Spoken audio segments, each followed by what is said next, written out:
Hello guys, welcome to Gaming Freak Malaysia. So hari ni aku nak buat short review mengenai FX series, iaitu line up gaming mouse terbaru daripada Gaming Freak Malaysia.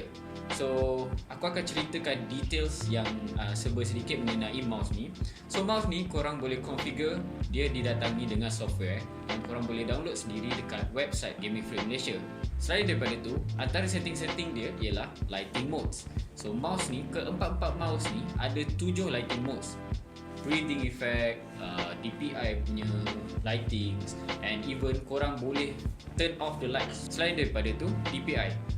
Mouse ni boleh set DPI serendah 200 dan setinggi 6400.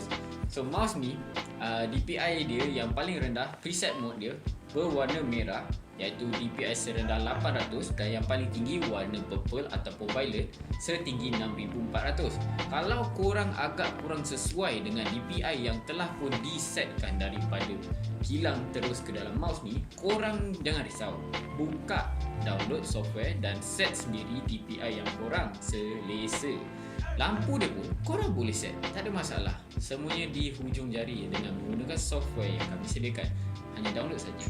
So di tangan saya ialah FX1 mouse. Berat mouse ni hanyalah sebanyak 136 gram dan mouse ni mempunyai 7 button. Yang kedua, FX2 mouse. Mouse ni pada pandangan saya sangat sesuai untuk orang yang berjiwa gaming tetapi nak gunakannya sebagai office mouse. Sebab apa?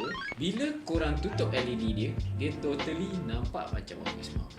So pada yang berjiwa gamers nak pakai mouse ni kat office, tak kantoi lah. So yang ini ialah FX3 mouse.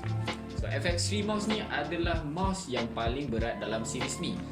Berat dia sekitar 156 gram dan dia mempunyai 8 button seperti FX2 tadi.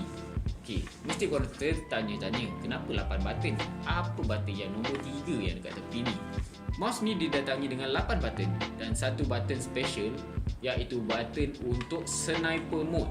So maksudnya kalau korang main FPS game ataupun korang main PUBG, korang tengah scope and korang nak control movement mouse tu, itulah function button nombor 8 tu. Yang last sekali, FX4. Mouse ni aku panggil dia klasik lah.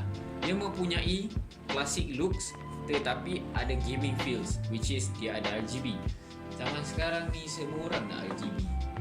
Silat-silat zaman pun RGB.